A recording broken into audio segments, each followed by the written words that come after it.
नमस्कार दोस्तों।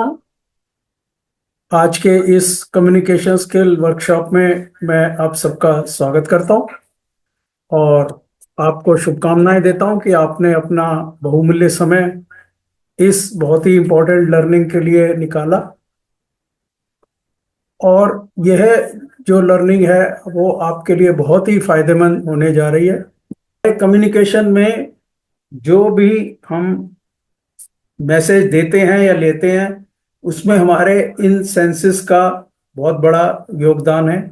देख सी देखना, सुनना और महसूस करना, खासकर ये तीन सेंसेस हमारे लर्निंग में बहुत काम आते हैं।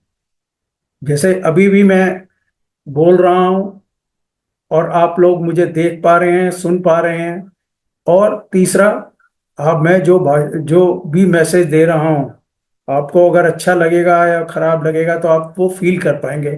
या मान लो कुछ आप नोट्स बना रहे हैं तो आपकी मसल्स उस पे आपको काम कर रही हैं। तो ये सब हमारे सेंसेस, इसको जानना बहुत जरूरी है। हमारे ये सेंसेस जितना अच्छा काम करेंगे हमारा कम्युनिकेशन उतना ही अच्छा होगा। हम अपनी इसकी ऑब्जर्वेशन पावर भी कम मिला के कहा जाता है। जिस व्यक्ति की ऑब्जर्वेशन पावर अच्छी होती है वो लाइफ में ज्यादा सक्सेस करता है। तो इस तरह से हम धीरे धीरे एक एक चीज, एक एक स्लाइड के द्वारा इंपॉर्टेंस आप लोगों के साथ शेयर कर रहे हैं कि कैसे हमारी कम्युनिकेशन हमारी लाइफ को इम्प्रूव करने में हमारी मदद करे। और हम जो है हमेशा कम्युनिकेट करते रहते हैं।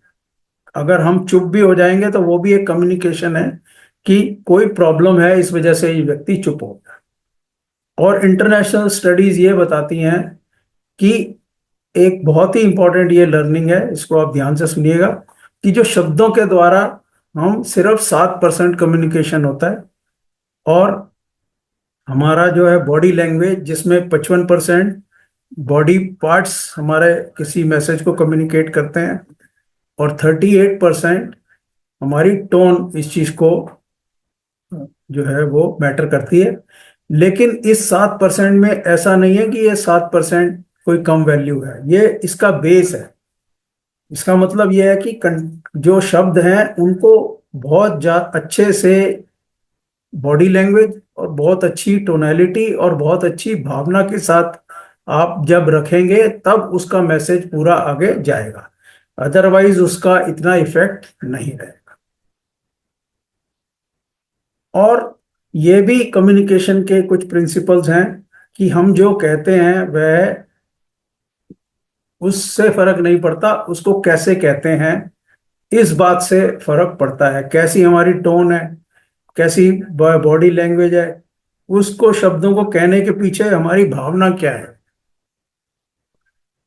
इन चीजों का बहुत फर्क पड़ता है। और कई बार जब हम दूसरे के साथ संवाद करते हैं तो हम कहना कुछ और चाहते हैं और सामने वाला कुछ और ही समझ जाता है।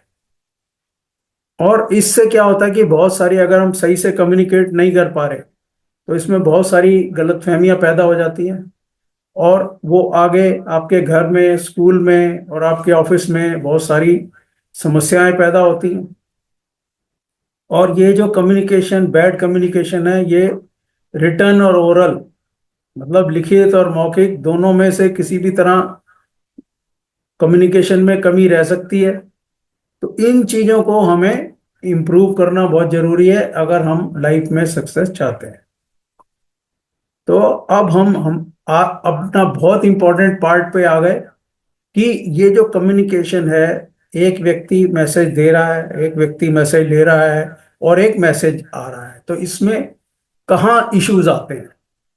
तो उसमें जो इम्पोर्टेंट इश्यूज हैं उसमें सबसे पहला इशू जो आता है वो है लैंग्वेज। तो जो मैसेज देने वाले की और मैसेज रिसीव करने वाले की वो लैंग्वेज सेम होनी चाहिए।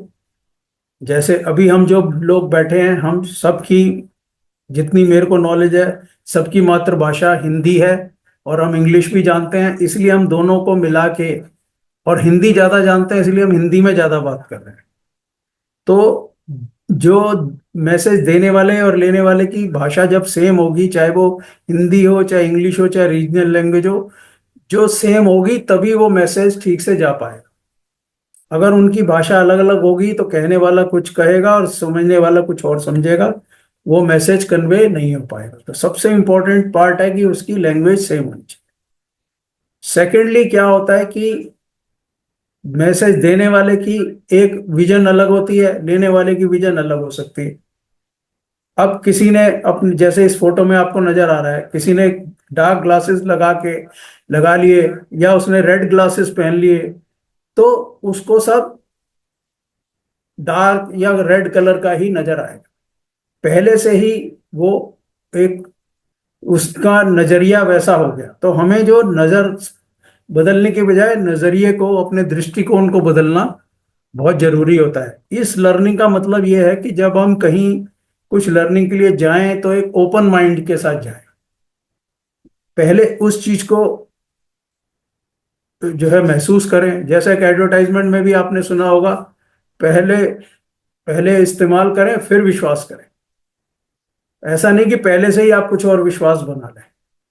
तो पहले विश्वास इस्तेमाल करें फिर विश्वास करें। तो ये इसका पर्पस ये है। कम्युनिकेशन सही तब होगी कि पहले हम आके देख तो लें कि यहाँ पर क्या है, ये क्या कहना चाह रहे हैं, क्यों कहना चाह रहे हैं, फिर हम उसके बाद अपना व्यू पॉइंट बनाएं।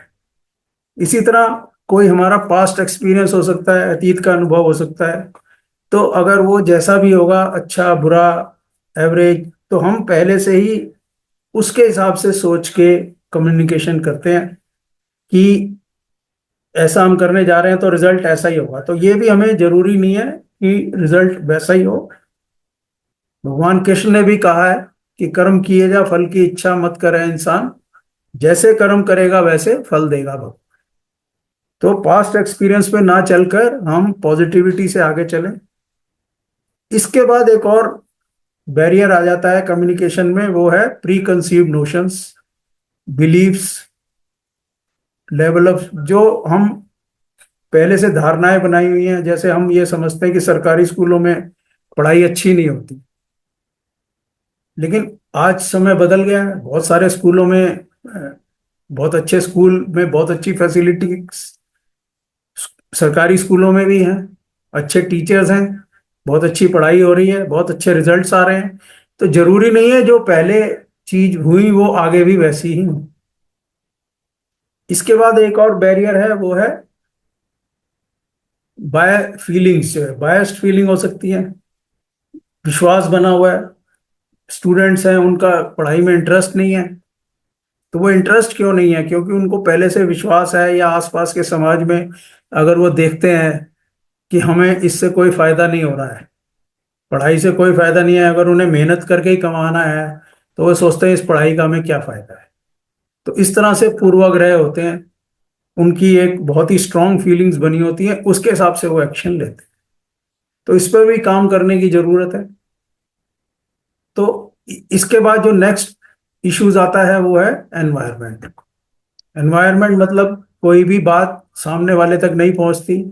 मान लो टेक्निकल रीजन है, आज की डेट में, आज हम खुशकिस्मत हैं कि जो मैं मैसेज दे रहा हूँ कोई टेक्निकल इशू नहीं आ रहा, स्पीड इंटरनेट की ठीक है, आप सब लोग अलग अलग दूर से 200 किलोमीटर, 400 किलोमीटर, 1000 किलोमीटर दूर बैठकर भी मेरी बात को सुन पा रहे हैं।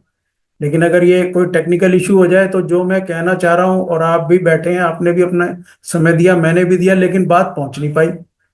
तो कुछ टेक्निकल रीजन भी हो सकते हैं। या मैं मान लो यहाँ से भाषण दे रहा हूँ और आप वहां पर बैठे हैं, वहां आसपास कोई बहुत शोर कर रहा है, तो भी आप पर बात नहीं पहुंच पाएगी। कुछ नेचुरल रीजन हो सकते हैं, बारिश है, आंधी है, तो भी मैसेज पूरा नहीं पहुंच पाता। इसके बाद अगला रीजन होता है कि जो देने वाले की और मैसेज देने वाले और लेने वाले में आपस में अगर कॉमनैलिटी होगी, आपस में रेपो होगा, तब मैसेज बेटर जाएगा।